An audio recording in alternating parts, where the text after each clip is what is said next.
Our next speaker, you're actually in for a treat. Angela has such a diverse background. She worked for Polo Ralph Lauren. She worked for Sony Music Publishing. She's worked for MoMA in New York City. She's worked for Men's Health Magazine. But interestingly, your company now doesn't have anything to do with any of those things, which is really exciting. Angela's now CEO of Coop. It's a sharing economy platform. And I've seen the presentation she's going to give, and it's really great. We were discussing it earlier on. But anyway, enough talking from me. Please welcome Angela Hamilton. Thank you so much. It's a pleasure to be here. My friend Rich toured the world with a performance called Puppetry of the Penis. For those not in the know, Puppetry of the Penis is a show where people with penises run out on stage with superhero capes on, and they do tricks. And so I asked Rich one time, has anyone ever heckled you while you're on stage? And he says, it almost never happens. And I was like, really? And he said, yeah. You know that thing where if someone wants to fight you, you should pull your pants down and they will run away? And I was like, I think I've led a sheltered life, but I have not heard of that. But he said, yeah, it's a thing. No one wants to mess with someone who's not wearing pants. It's too intimate. So if you're standing on stage and you're naked, you're very powerful. And so I'm telling you this because Rich is one of 35 people who I profiled as part of a series of stories I did called True Stories About Extraordinary People. That's Rich on the top left, so if you want to check him out later, his story is incredibly inspiring, well beyond what I've just shared with you. And he's an incredible person.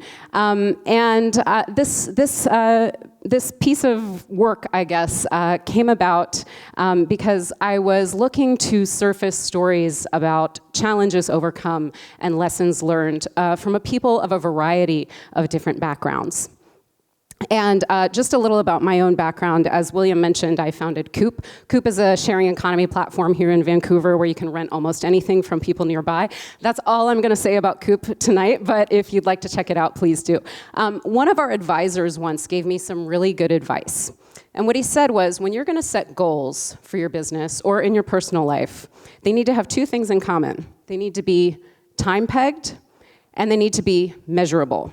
Now, time-pegged made total sense to me. I was a journalist, I love deadlines, so I get that. Measurable took me a little longer to get my head around. So, you know, I've set goals for myself in the past that sound kind of like this. I'm gonna go to the gym more, or I'm gonna learn to play the trombone. Those are great goals, they're very worthy, but they're not specific enough because they're too vague. It's open-ended, right? So you never know when you've actually gotten there. So it's very important to have that. So last year I decided to test this for myself. In 2019, I set myself a goal to do 12 different things tied to different months of the year. They were all measurable. And by December, the True Stories project came about because my December goal was to have written 40 blog entries over the course of the year. In mid-November, I had only written 5. It was a busy year. And so I thought, right, I need to come up with something that is gonna really motivate me to finish this, because I had done all the other goals, so I knew I wanted to do it. So I came up with this project, and it also seemed like a good time to do it, because, you know, it's the end of a decade, we're all sort of thinking and reflecting on our lives, and what have we learned, and what have we done. And so I came up with this project. And what I want to tell you about is some of the things that I've learned about storytelling, because I think as business owners and entrepreneurs, you have a real responsibility to get your story out there, because your story is specific to you and you are the only person who can tell it. So you owe it to the world. So my first tip to you is don't be afraid to take a risk. My opening image to you tonight was a bit of a risk. It's a little bit of a risk to come out and talk about penis puppetry in a forum like this one, right? But I wanted to give you something that was really specific to hang on to. So that's the first. The second thing I want to tell you is the specific generalizes. So again, with this image that I've given you, that's something that will stick in your mind, right? And although none of us probably can relate to this feeling that Rich told us of going out on stage, standing on a stage naked, and feeling invincible, you probably can relate to it in some way.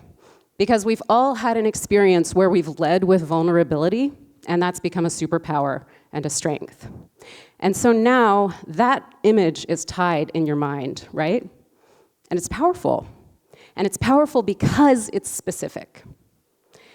And the opposite does not work. So we often see business writing and entrepreneurship writing that's kind of fluffy because it relies on like banalities and platitudes like leap in the net will appear, or do what you love and you'll never work a day in your life. We hear these things a lot, right? There's thousands of them. And they sound very grand. They're actually meaningless because they're written for people, for everyone to kind of absorb them. So none of us can really relate to them. None of us kind of hang on to writing like that for very long. So it's really important to be specific with what you're saying. And the third thing, entertain your reader. This is really, really important. The Ludenic theory of communication, or play theory of communication, says that the primary function of media is to entertain. And I believe that because I think that what we're really all here to do is make connections with each other. And there's no quicker way to make an authentic connection with people than through a shared moment of laughter about an experience that you've kind of had the same. And so I'm not saying that you should sort of seek to, introduce LOL moments within every email that you ever send. You shouldn't. You'll, of course, have to be aware of like your tone and your setting, and use words economically. But it is possible, and I think desirable, to introduce moments of joy and wit and play, even in communication contexts that are information-centric, like investor update emails or annual reports. There's these opportunities, and I think we should do it more because it allows that person who's reading what you're writing on the other end of that to emotionally connect with what you're saying and what you're doing, and they will remember you. So I'm going to tell you a little bit more about some of the other folks that you can read about here in addition to Rich. This is Kate. Kate is a cyclist and a marathoner. She did her first solo cross-country bike trip. She got halfway across the country into Kansas and got in a fight with a raccoon. This is Jeremy. Jeremy's a stand-up comedian. He accidentally started a riot at the Mall of America during a show. This is Kelly. Kelly's an actor, and she recently was featured in the new Tom Hanks movie. And she got to find out what it's like when you're Skyping with your husband, and Tom Hanks is on set, and it is that Tom Hanks comes over and Skypes with your husband too. And this is Sarah. Sarah is a writer, and she wore this tomato costume to work at Rockefeller Center, which is where she works, or worked at the time. And the first person she saw was Tiki Barber, so she got in an elevator and rode with the former New York Giants running back. I think it was exciting for both of them, probably. So that's it from me. If you're interested in working with me, obviously you can get in touch via this email address, and happy to take some questions. Thank you.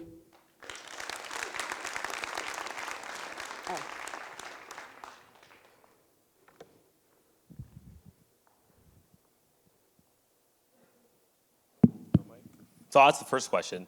So your company, Coop, it's a marketplace. We're going to talk about marketplaces later. But I'm curious, whenever you're starting a marketplace, a lot of people here might be thinking about a marketplace startup.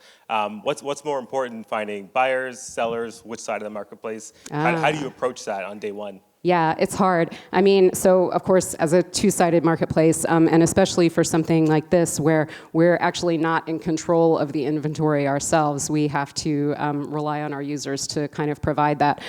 So we did feel like it was important to source the supply for us first. So we were looking for our renters to come on the platform first. And we worked on also partnerships with some like local businesses that own a lot of inventory and use that. So that was one of the ways that we approached that.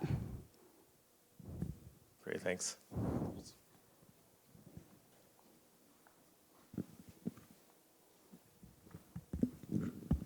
Thank you. So as someone who's been a journalist and transformed into a more entrepreneurial role. I was wondering, well, I've had a similar journey. So what was your journey like? Yeah, it's a good question. I was planning to go back into hard news, and then my co-founder had this great idea that he wanted to build a platform that would allow people to share resources. And I really felt like that's something that I wanted to be involved in, because we're sort of living through this time where we're really interested in experiences and shared interesting things to do more so than ownership. And I felt like that was something that was really worthwhile to get involved with. He's brilliant, and so that was kind of it. And I obviously still love writing and content, so that's why I think this project was an interesting thing to work on in the meantime. But yeah. Great. We'll just take one more question. How did you persuade businesses to rent equipment when by default they would be more interested in selling equipment? So the people that we work with are folks that have lots of gear that doesn't get used, so they're not necessarily selling the equipment themselves. So it's a photography, one of the businesses that we work with is an audiovisual production company. So they've got all kinds of great gear that's sitting around and not really getting used, but they don't want to let go of it. So it's a good way to source a secondary revenue stream for them, essentially. Yeah, and we're fully insured. I should have said that too, $10,000. So yeah, it makes it nice for them. What's the most quirky thing? That's a great question. Probably a chicken coop.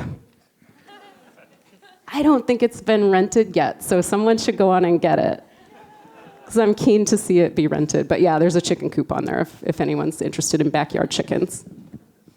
That's me. No chickens included, I don't think.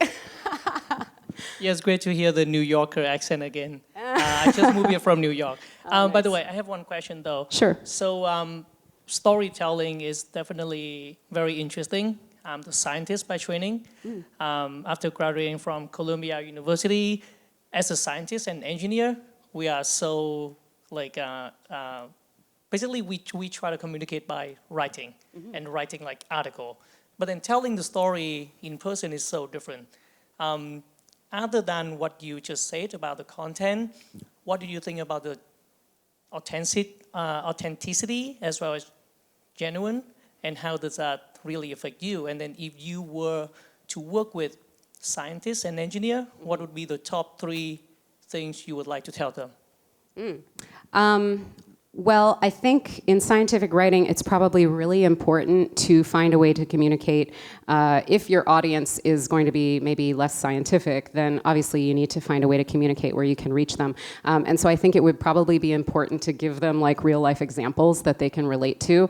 And I just feel in general, the conversation around authenticity is one that I'm really interested in, because I think when we go to events like this, it can be sort of a focus of what can I get out of this room? Who's going to help me? How are they going to take me to the next level?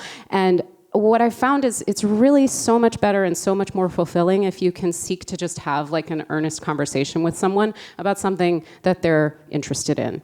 And everybody's got all this wild stuff that they're passionate about and all these cool stories. And so it can be so much more meaningful if you can get at that stuff. And I know it can be hard, but I think that's probably a better way to approach that. But yeah, I think it's important to bring your full self to the fore when you're writing, when you're speaking about your work. Thank you. Yep. Great. Thanks a lot. Awesome. Thank you.